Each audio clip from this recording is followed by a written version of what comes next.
Negotiation skills यानी वार्ता कौशल आपके कामकाज और व्यक्तिगत विकास के लिए आवश्यक है और इसमें संघर्षों को हल करना और अवसरों का उपयोग करके साझेदारी से लाभदायक परिणाम हासिल करना शामिल है। आज के सत्र में हम कुछ रणनीतियों को खोजने का प्रयास करेंगे जो आपकी नेगोशिएशन स्किल्स को विकसित और मजबूत करने में मदद करेंगी। आज के सत्र में हम जानेंगे पहले तो नेगोशिएशन का मतलब क्या होता है और इसमें क्या क्या शामिल होता है।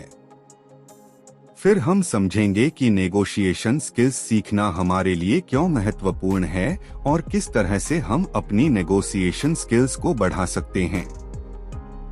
अंत में हम निरंतर सुधार के कुछ तरीके भी देखेंगे जो हमें बेहतर नेगोशिएशन स्किल्स प्राप्त करने में मदद करेंगे।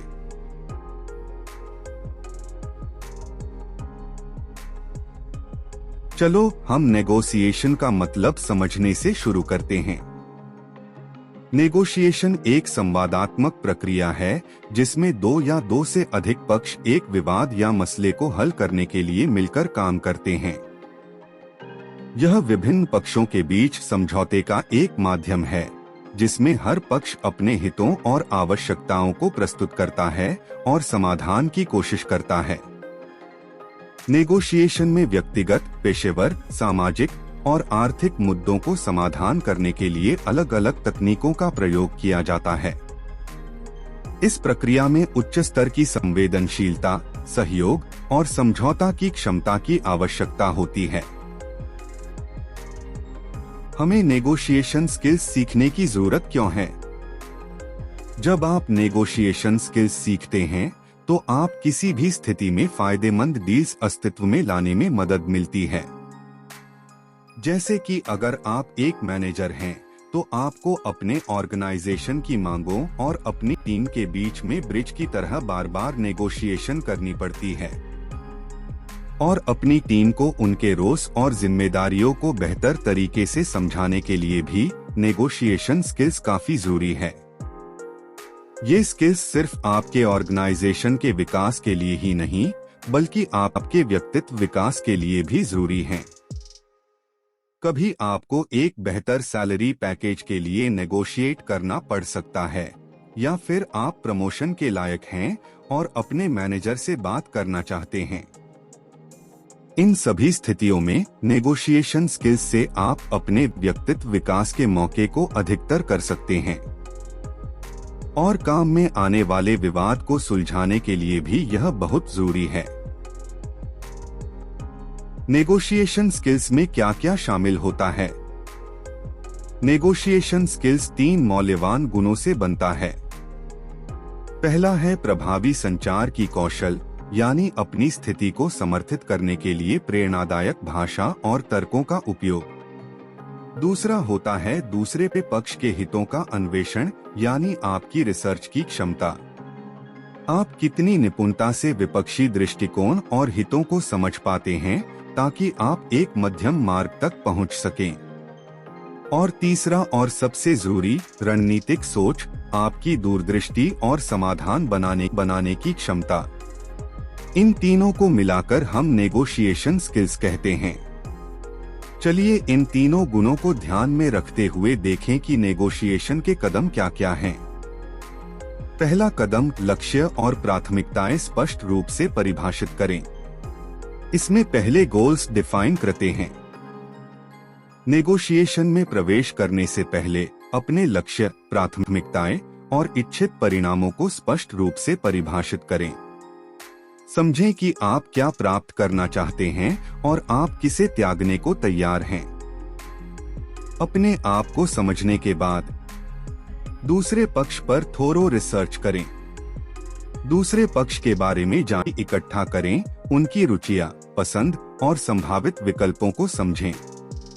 उनके दृष्टिकोण और प्रेरणाओं को समझें ताकि आप उनकी आवश्यकताओं और चिंताओं का पूर्वानुमान कर सकें। दूसरा कदम, ध्यानपूर्वक सुनना और प्रभावी अभिव्यक्ति। नेगोशिएशन के लिए ध्यानपूर्वक सुनना बहुत जरूरी है। इसे एक्टिव लिसनिंग कहते हैं। आपको दूसरे पक्ष की चिंताओं, रुचियों और उद्देश्यों को ध्यानपूर्वक सुनना चाहिए। उनके हावभाव पर संकेतों का ध्यान दें, उनसे प्रश्न करके उनके बारे में जानने का प्रयास करें। इससे आप उनके साथ विश्वास बना सकते हैं। सुनने के साथ साथ आपकी अभिव्यक्ति भी सटीक होनी चाहिए। इसे हम असर्टिव कम्युनिकेशन कहते हैं। आप अपनी आवश्यकताओं और प्राथमिकताओं को स्पष्ट और साहसी रूप से संवाद करें। अपनी स्थिति को समर्थित करने के लिए प्रेरणादायक भाषा और तर्कों का उपयोग करें। इस कम्युनिकेशन को करने में यह कुछ तकनीकें आपके काम आएगी। वक्ता पर ध्यान केंद्रित करें। आपका पूरा ध्यान स्पीकर पर होना चाहिए ताकि आप उनको अच्छे से समझ पाएं। साफ सुथरी भाषा का प्रयोग करें। आपकी भाषा साफ और सरल होनी चाहिए। कठिन शब्दों का इस्तेमाल न करें। एंकरिंग इसका मतलब है नेगोशिएशन की शुरुआत में ही अपनी मांग को रख देना। आप किसी प्रारंभिक उच्च या निम्न प्रस्ताव से बातचीत की शुरुआत कर सकते हैं। यह बातचीत की दिशा और दशा को निर्धारित करता है। मिररिंग इसका मतलब है कि अगर आप अपने विपक्षी की छोटी छोटी बातें, जैसे उनका व्यवहार या बोलने के तरीके को अपनाते हैं, तो यह संवेदनशील स्तर पर विश्वास बनाने में मदद करेगा। आपको उनकी नकल नहीं उतारनी है, पर उनके लहजे में बात करना है। अगला महत्वपूर्ण कदम है आप अपनी स्थिरता बनाए रखें। नेगोशिएशन के दौरान कभी ऐसा भी हो सकता है कि कोई विवाद हो जाए। कुछ परिस्थितियां कठिन होती हैं और आपको किसी भी परिस्थिति में संयम से काम करना होगा। यदि विपक्षी गुस्सा करे या दुष्व्यवहार करे तो भी आप शांत और संयमित बने रहें। संघर्ष के दौरान अपनी भावनाओं को नियंत्रित करें। निरंतर सकारात्मक दृष्टिकोण बनाए रखें जिससे निर्माणात्मक संवाद को बढ़ावा मिले। इसके लिए आपको सहानुभूति दिखानी होगी और विवाद का प्रबंधन करना होगा। सहानुभूति यानी एम्पैथी और पर्सपेक्टिव टेकिंग यानी दूसरे पक्ष की जगह लेकर उनकी दृष्टि, आवश्यकताएं और प्रतिबंधों को समझने का प्रयास करें। उनकी भावनाओं और चिंताओं को समझकर संबंध बनाने की कोशिश करें। विवादों और असहमतियों को सीधे और सम्मानपूर्वक संबोधित करें। स्थितियों की बजाय हितों पर ध्यान केंद्रित करें और मिलकर संबंधित समाधान खोजें। अब तक डिस्कस किए गए सभी तकनीकों को हम 5 अहम सुझावों में सारांश कर रहे हैं। नेगोशिएशन को बेहतर करने के लिए ये सुझाव आपकी मदद करेंगे। दूसरे पक्ष को समझना। पहला सुझाव यह है कि दूसरे पक्ष के बारे में जानकारी इकट्ठा करें। उनकी पसंद को समझें ताकि आप उनके साथ बेहतर तरीके से संवाद कर सकें। सुनो और समझो। दूसरा सुझाव यह है कि दूसरे पक्ष की बातें ध्यान से सुनो। उनकी चिंताओं और इच्छाओं को समझो। इससे रिश्ते में गहराई आएगी। सहयोग से तीसरा सुझाव है कि सहयोग भाव से समाधान खोजें। आप और आपका सामने वाला मिलकर एक ऐसे हल निकाल सकते हैं जो दोनों के लिए फायदेमंद हो।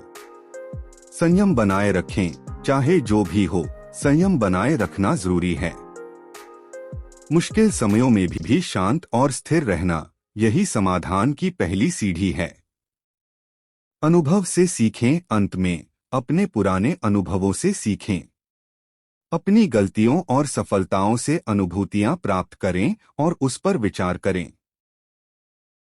आखिर में निरंतर सुधार की कोशिश करें। इसके लिए आप सुझाव और प्रतिक्रिया मांगें। एक्सपर्ट्स से, सीनियर्स से परामर्श लें। उनकी राय लेकर अपने अनुभव में सुधार लाएं। नेगोशिएशन का अभ्यास करें। अपने सहयोगियों के साथ रोल करके प्रैक्टिस करें। इससे आप अपने नेगोशिएशन कौशलों को सुधार सकते हैं। अनुभवी लोगों से सीखें। उनसे ज्ञान और अनुभव प्राप्त करें ताकि आप अपने व्यवहार को और भी बेहतर बना सकें। धन्यवाद।